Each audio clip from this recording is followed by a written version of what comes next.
Welcome to Français facile, Easy French.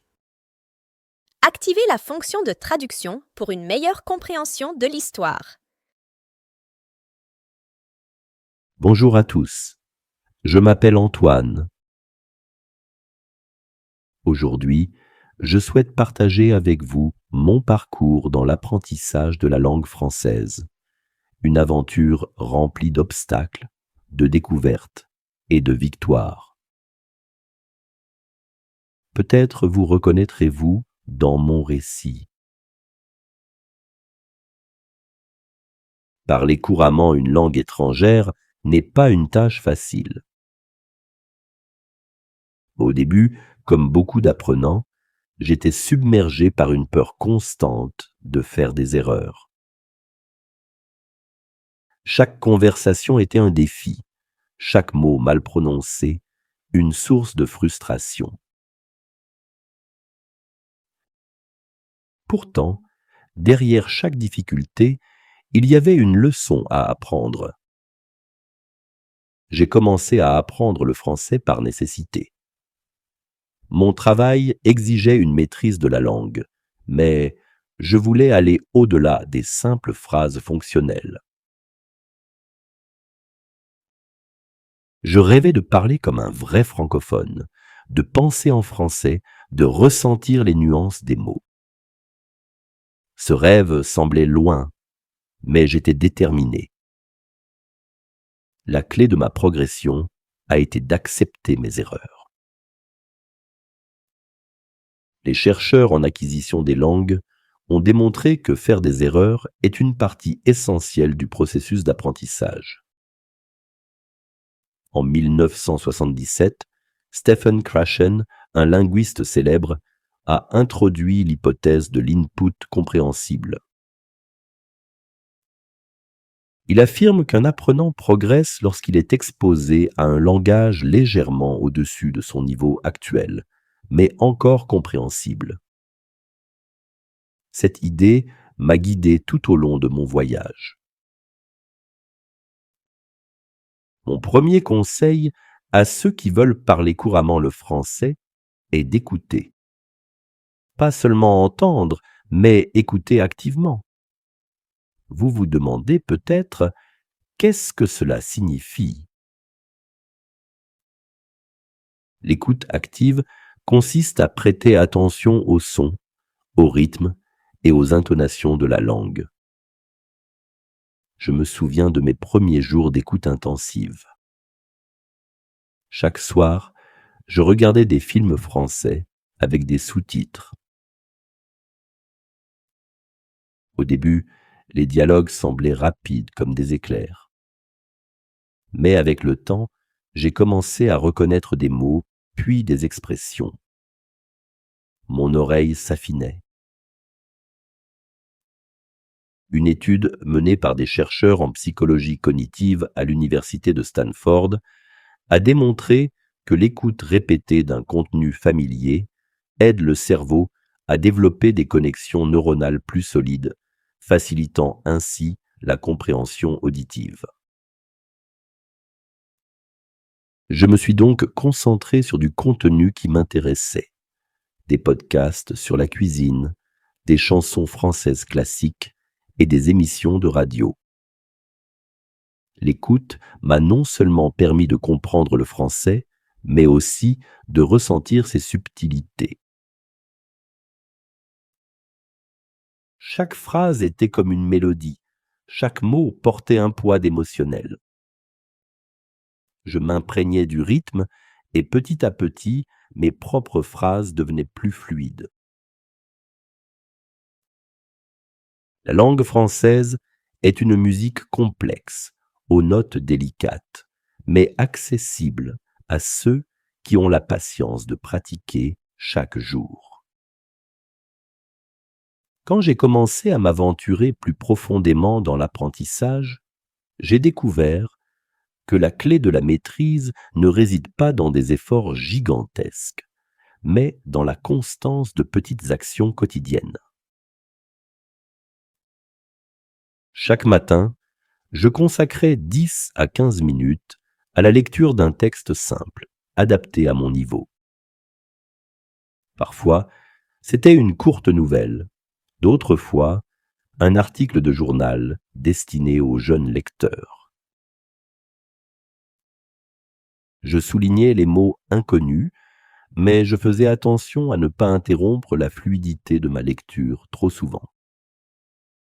Comprendre l'essentiel était plus important que de saisir chaque détail.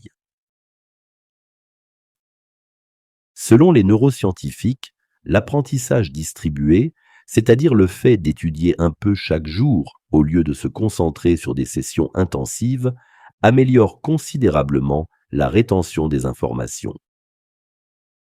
Cette stratégie, je l'ai adoptée avec enthousiasme. Pendant mes trajets quotidiens en train, j'écoutais des dialogues et répétais des phrases en chuchotant. Un autre moment crucial était le soir. Avant de m'endormir, je notais dans un petit carnet les nouveaux mots ou expressions que j'avais appris. La répétition active d'une information juste avant le sommeil consolide la mémoire à long terme. Ainsi, les mots me revenaient naturellement lorsque j'en avais besoin dans une conversation. Il faut aussi parler. Parler souvent et sans honte. Je participais à des échanges linguistiques où je pouvais converser avec des francophones souhaitant apprendre ma langue maternelle. C'était intimidant au début. Mon cœur battait à tout rompre chaque fois que j'ouvrais la bouche. Mais plus je m'entraînais, plus cette peur diminuait. Une rencontre reste gravée dans ma mémoire. Pierre, un retraité passionné par la culture de ma région, m'encourageait avec bienveillance. Antoine, chaque mot que tu prononces est une pierre sur le chemin de la maîtrise. Ne te préoccupe pas des imperfections, elles sont les empreintes de ton progrès. L'une des leçons les plus importantes que j'ai apprises est celle de la lutte contre la perfection. Au début, j'étais obsédé par l'idée de parler parfaitement, sans aucune faute. Chaque erreur me semblait une humiliation. Mais un jour, j'ai compris que cette quête était un piège, un mur invisible qui m'empêchait d'avancer. Un ami polyglotte m'a partagé un concept révolutionnaire, la règle des 80/20, ou principe de Pareto. Selon ce principe, 20% des efforts produisent 80% des résultats. Dans l'apprentissage des langues, cela signifie que l'essentiel du langage courant repose sur une base limitée de vocabulaire et de structure grammaticale. J'ai donc décidé de me concentrer sur ces éléments de base, plutôt que de me perdre dans les subtilités complexes. Je me suis libéré du perfectionnisme en jouant avec les mots. J'écrivais des petites histoires absurdes où chaque erreur devenait volontaire. Une fois, j'ai raconté une histoire à mes amis français en utilisant seulement le présent de l'indicatif. Ce n'était pas parfait, mais c'était compréhensible. Et c'est cela, après tout, le vrai but de la communication, être compris. Les recherches en pédagogie confirment que le stress entrave l'apprentissage. La libération de cette pression m'a permis de parler plus librement, de prendre des risques et de progresser plus rapidement. Mes erreurs sont devenues des tremplins. Elles m'ont offert des leçons précieuses et m'ont conduit à découvrir des nuances de la langue que je n'aurais jamais remarquées autrement. J'ai toujours été fasciné par la richesse du vocabulaire français. Cette langue, à la fois élégante et subtile, semble offrir une multitude de mots pour décrire une seule idée. Pourtant, l'une des premières leçons que j'ai tirées de mon expérience est que la simplicité est la clé de la clarté. Quand je m'aventurais dans mes premières conversations, je faisais l'erreur d'utiliser des expressions complexes que je maîtrisais à peine. Le résultat ? Je bafouillais, je m'embrouillais, et bien souvent, mon interlocuteur peinait à me comprendre. Un jour, lors d'une rencontre linguistique, une femme nommée Claire m'a donné un conseil que je n'ai jamais oublié. Antoine, choisis des mots simples, parle comme un enfant, mais avec le cœur d'un adulte. Ce conseil, en apparence banal, m'a transformé. J'ai commencé à me concentrer sur le vocabulaire de base, les phrases courtes et directes et les expressions les plus courantes. Cela m'a permis de parler avec confiance. Peu à peu, j'ai découvert que l'efficacité d'un message dépend moins de sa complexité que de sa sincérité et de sa clarté. Les chercheurs en acquisition des langues soutiennent également cette approche. Une étude menée à l'université de Cambridge a démontré que les apprenants qui privilégient les mots de haute fréquence dans leur première conversation développent des compétences communicatives plus solides que ceux qui se concentrent sur un vocabulaire spécialisé trop tôt. Ainsi, je privilégiais des phrases comme « Je voudrais un café, s'il vous plaît » « Où se trouve la gare ?» Chaque phrase fluide renforçait ma confiance et chaque interaction réussie m'encourageait à continuer. Si vous deviez retenir une seule stratégie dans l'apprentissage des langues, je vous dirais répétez, encore et encore. La répétition est le secret de la mémorisation, le fil invisible qui tisse le langage dans votre esprit. Pourtant, la simple répétition mécanique ne suffit pas. Ce que j'ai découvert, c'est l'importance de la répétition contextuelle. Apprendre un mot ou une expression isolée est inefficace. En revanche, le voir et l'utiliser dans des contextes variés le gravent profondément dans la mémoire. Un exemple frappant est le mot « pourtant ». La première fois que je l'ai entendu, je ne l'ai pas compris. Je l'ai lu dans une phrase « Il fait froid, pourtant il ne neige pas ». Ensuite, je l'ai entendu dans une chanson de Francis Cabrel. Puis, je l'ai vu utilisé dans un article. À force d'exposition, pourtant, est devenu un ami familier. Les linguistes parlent du principe de la répétition espacée. En espaçant les moments où vous revoyez une information, vous améliorez votre rétention à long terme. Pour cela, j'utilisais des cartes mémoire avec des applications comme Anki.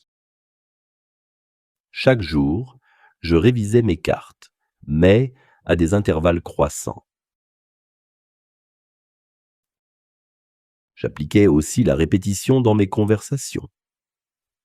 Chaque fois que j'apprenais un nouveau mot, je me fixais pour objectif de l'utiliser au moins 5 fois dans les jours suivants. Cette méthode active m'a permis de transformer les mots passifs en outils vivants de communication. Lorsque je me suis lassé des exercices de grammaire répétitifs et des listes de vocabulaire interminables, j'ai découvert une méthode bien plus agréable et efficace, la lecture d'histoire. Plonger dans un roman, une nouvelle ou même une bande dessinée en français m'a ouvert des horizons insoupçonnés. Mon premier livre fut une œuvre simple destinée aux enfants, Le Petit Nicolas de René Goscinny. Les phrases courtes, les situations humoristiques et le vocabulaire du quotidien m'ont séduit. Chaque page était une fenêtre sur la vie française. En suivant les aventures du petit garçon espiègle, je riais tout en apprenant des mots nouveaux sans effort apparent. Les linguistes recommandent la lecture extensive comme une méthode particulièrement puissante. Contrairement à la lecture intensive, où l'on s'arrête fréquemment pour comprendre chaque mot, la lecture extensive consiste à lire pour le plaisir, en absorbant le sens général du texte. Cela permet d'acquérir un vocabulaire naturel et contextuel. Je m'installais chaque soir avec mon livre, une tasse de thé à la main, et je me laissais emporter. Certains mots m'échappaient, mais je ne m'en préoccupais pas. Le contexte m'aidait à deviner leur sens. Au fil du temps, ces mots devenaient familiers. L'imaginaire joue un rôle essentiel dans l'apprentissage des langues. En visualisant les scènes, en vivant les émotions des personnages, j'intégrais la langue sans effort conscient. Le français devenait pour moi une aventure, une exploration sans fin. Apprendre à parler, c'est bien plus qu'acquérir des mots et des règles. C'est aussi trouver sa propre voix dans une nouvelle langue. Quand on commence, on imite. Mais un jour, il faut oser s'exprimer avec sa personnalité, ses émotions, ses idées. Je me souviens d'un exercice qui a marqué un tournant. Mon professeur nous avait demandé d'improviser une histoire sur un sujet libre.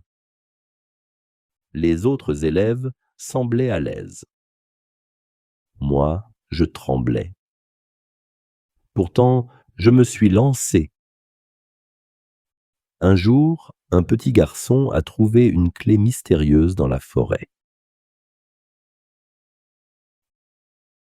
À mesure que je parlais, j'oubliais ma peur. Les mots venaient, imparfaits, mais sincères.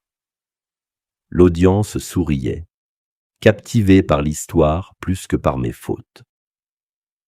À la fin, j'ai ressenti une immense fierté. Pour la première fois, j'avais raconté quelque chose à ma façon, avec mes propres phrases. La recherche en psychologie montre que la narration personnelle stimule l'apprentissage. En parlant de soi, de ses expériences, ou en inventant des récits, on renforce non seulement la mémoire des mots, mais aussi la capacité à structurer des idées. Depuis ce jour, je n'ai plus hésité à raconter des anecdotes, des rêves ou même mes opinions. Chaque conversation devenait une opportunité de renforcer ma voix intérieure en français. J'ai appris cette leçon un jour d'été lors d'une promenade dans un petit village français.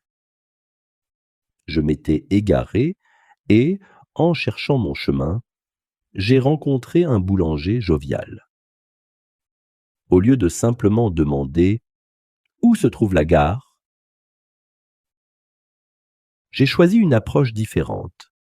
« Excusez-moi, monsieur, j'aimerais découvrir votre village. Que recommanderiez-vous à un étranger qui veut en connaître le charme ?» Le boulanger, ravi de partager ses conseils, m'a emmené dans une conversation passionnante sur l'histoire locale. Nous avons parlé de traditions, de monuments cachés et même de recettes anciennes. Ce simple échange m'a non seulement permis de pratiquer mon français, mais aussi de créer une connexion humaine authentique. Poser des questions engage l'interlocuteur. Cela permet aussi d'entendre des réponses riches en vocabulaire et en tournures idiomatiques.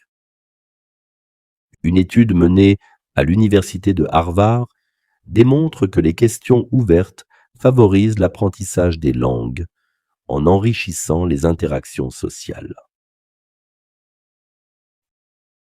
Depuis cette rencontre, je me suis efforcé de poser des questions ouvertes et personnelles.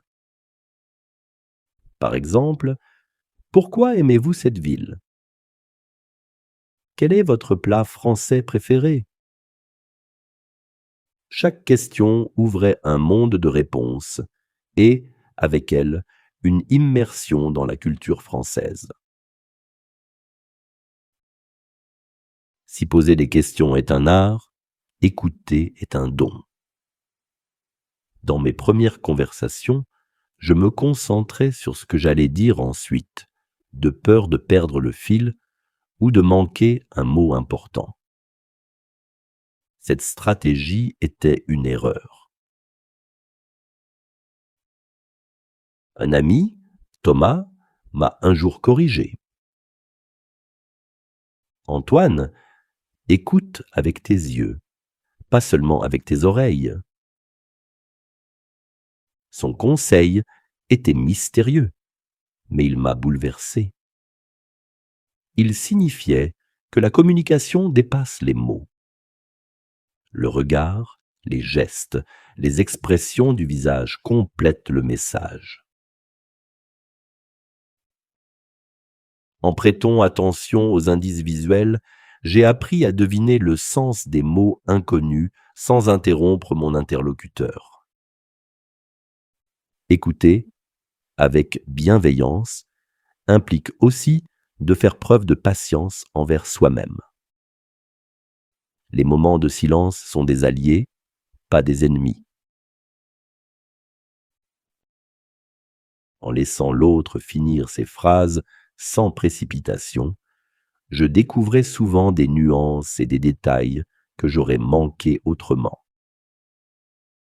Des chercheurs en linguistique cognitive ont montré que l'écoute active stimule la plasticité cérébrale, améliorant ainsi la capacité à reconnaître des structures linguistiques complexes.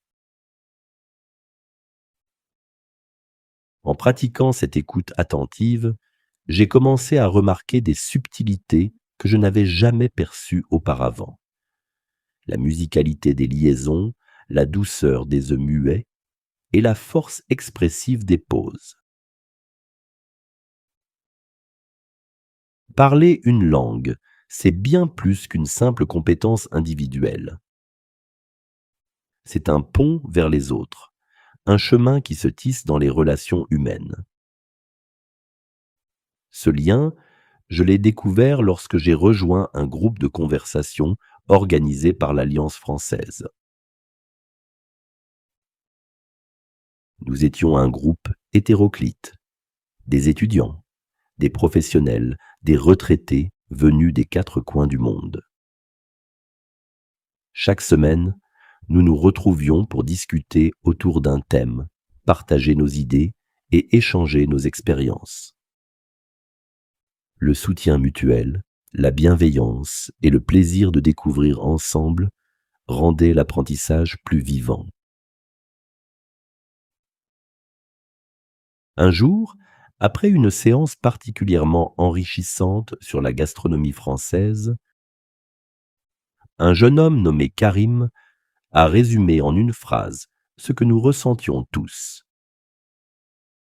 Le français, ce n'est pas juste une langue, c'est un festin, et nous sommes tous invités à la table.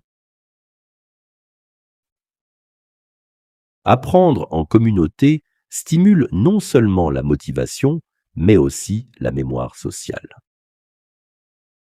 Des études de l'Université de Chicago montrent que les interactions humaines renforcent la rétention des connaissances.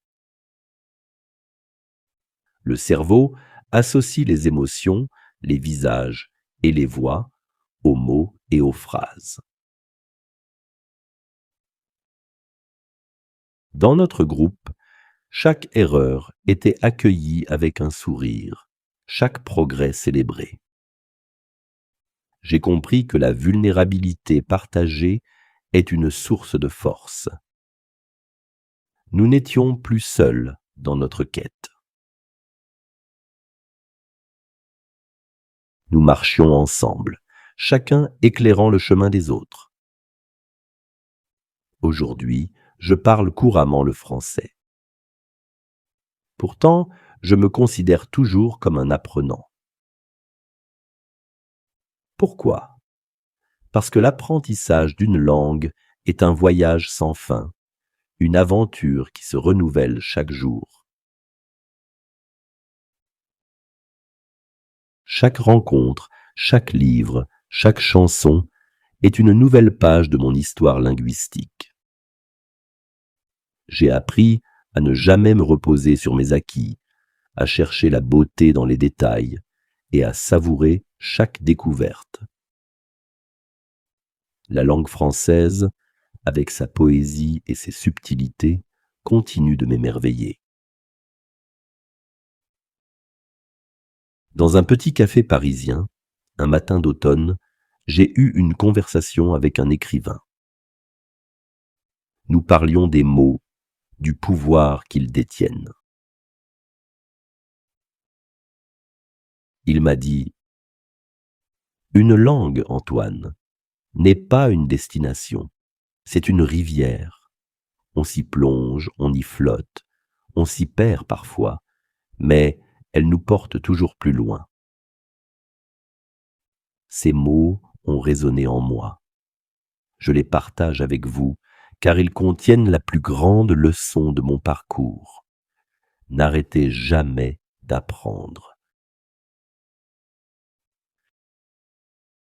Le français m'a ouvert des portes, m'a offert des amis, des idées et des rêves. Il m'a transformé, et il peut faire de même pour vous.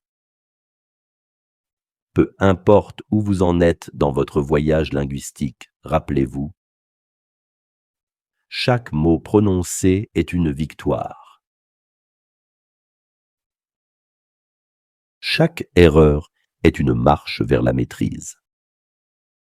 Et chaque instant passé à apprendre est une célébration de votre courage. Ainsi s'achève le récit de mon aventure dans l'apprentissage du français. Mais en réalité, cette histoire continue à chaque respiration, chaque pensée, chaque conversation. Le français est devenu une partie de moi, un compagnon fidèle et une source d'inspiration inépuisable. Que votre propre voyage soit riche et rempli de joie, de découvertes et de succès.